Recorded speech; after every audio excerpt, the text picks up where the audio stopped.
Welcome to another monthly look back at the recent releases from Games Workshop. We're only going to be looking at the skirmish and box game lines as usual, so none of the big war games, but still plenty to look at. The month of September was a bit weird as we had two big weeks where the only releases were a bunch of Tyranids and then a bunch of Space Marines for 40k. This didn't leave much room for the box games, but we did get some pretty cool releases. Starting with Kill Team, we have the Strike Force Justian Kill Team. This is a bit of a weird one. If you buy one of the boxes, you don't know what model you're going to get. I gather this is intended for the Japanese market, and it's actually pretty tricky to find these models because they went out to some specific stores and aren't available for normal release. Now, you can buy full boxes of them, so boxes of boxes, where I think there's 8 in total. In that case, you'll get one of each operative, all 7 of them, and then one bonus one. So you will be able to get the full set. So it's not completely random blind buy. That's a little bit better than that. There are 7 operatives in total. You can field any 6 combinations. All the equipment, all the gear, and all the weapons are pre-picked for you, so it's a little bit of a simpler to get onto the table, which is quite cool. Each box comes with an operative card and some ploys on the back. So it's a really straightforward team to play with, which is nice. Great way to introduce someone. While the models are unique, it is easy enough to sub in some Space Marines that you might already have and put together your own cards so you can play with them. Necromunda did not get any big releases this month. It did get the monthly Apocrypha, and this one is slightly different to usual. Rather than a mix of custom options and a scenario, this month you get rules to put together a massive army of gangers rather than the small usual, and then rules how to play it out in a massive wargame. I'm not really sure who the intended audience is, but it might make a good signature end of campaign big fight. You know, if you've got massive warbands, or maybe if you've got a few warbands and kind of team them all together, you could do something cool with it. Blood Bowl got almost an entire month of releases for itself. Finally, after many months and months, maybe years of rumours, we got the updated Vampire team. So this is a old team reimagined. The models are fantastic, and we've got a couple of updates. So the key rule for the team is Bloodlust, which all the vampires have. At the start of an activation, a die is rolled, and if it's low, the vampire needs to feed, and they need to end their turn next to a troll. So those are basically the linemen for the team.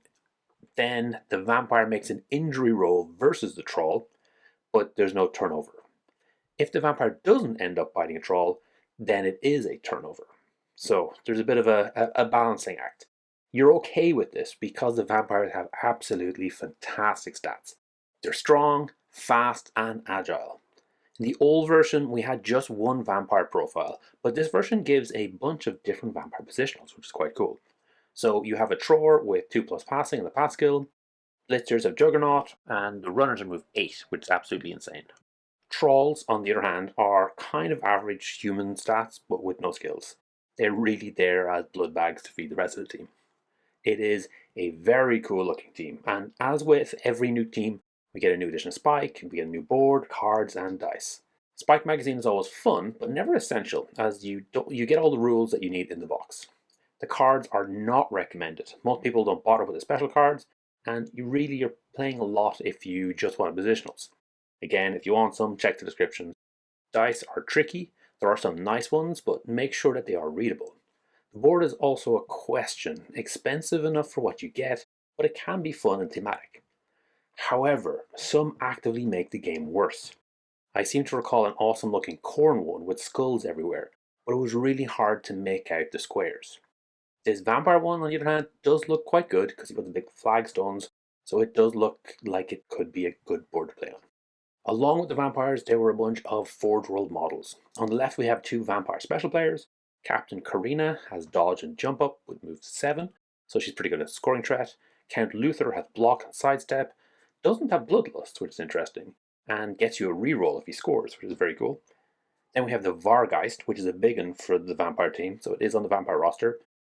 It has frenzy and claws, so it should be able to carve through your opponent as long as you keep it topped up with plenty of trolls.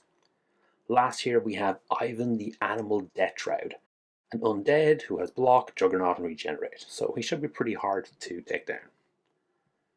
Moving over to Underworld, we're in the off months, But at the very start of September, Underworlds did get a balance update. I'm afraid I haven't been keeping up to date with Underworlds, but after a quick read through, it doesn't look like there have been any big changes, just a couple of adjustments to the power levels in various teams. We've also just had a meta watch video from the studio, which was quite cool. They said there that the game has been growing with the new Nemesis format, and they talked a little about overperforming warbands and keeping things in check. Apparently they consider the Loon Court and the Sons of Velmorn as underperforming currently, so we can expect a buff for them soon enough. Last up we have the White Dwarf, which does have a few additions for the skirmish games. Kill Team got Deception cards. This is an optional mechanic designed to be a bit of an underdog bonus. It's a bit weird, 5 cards in total, and they're basically all a little bonus. So it's very like the Necromunda cards. There's also a Kill Team mission designed for the Frontierist terrain box. Warcry got some rules for the weird Hollow Bladeborn warband. I'm delighted to see this appearing in White Dwarf again. For more, you can check out the video I did last month about it. Underworlds did get a Nemesis deck build for the Scabic Plague Pack using the Paths of Prophecy Rivals deck, which came out around the same time. And last, the studio team had an update on their own Necromunda campaign, which they're slowly working through the Arantian succession. Not much content to use, but quite nice to see. So overall, we're getting some new content. Most of the games are active. We didn't see any Warcry content this month, beyond what we had in White Dwarf, but we have a massive amount of releases due out soon. So obviously Warcry is, still ticking away. Legions Imperialis is a outlier. We should have had it out by now. We don't. Expecting it in November, I think is kind of what we're hoping for, and we'll see how that plays out.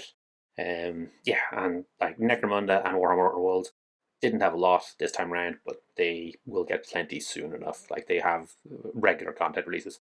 Kill Team is also kind of mid-season, so we are expecting to see the new season announced in one of the upcoming GW reveals. We're going to be starting into a brand new season, so there's going to be tons of content, which is Kill Team. It's going to be something to look forward to. Thanks for making it all the way to the end. Hopefully you enjoyed this video. Each week I put up a new video talking about one of Games Workshop's specialist games. The goal is always to try and make the best possible two-player experience. If this is something you'd find interesting, please subscribe to the channel and comment to let me know what you'd like to see in future.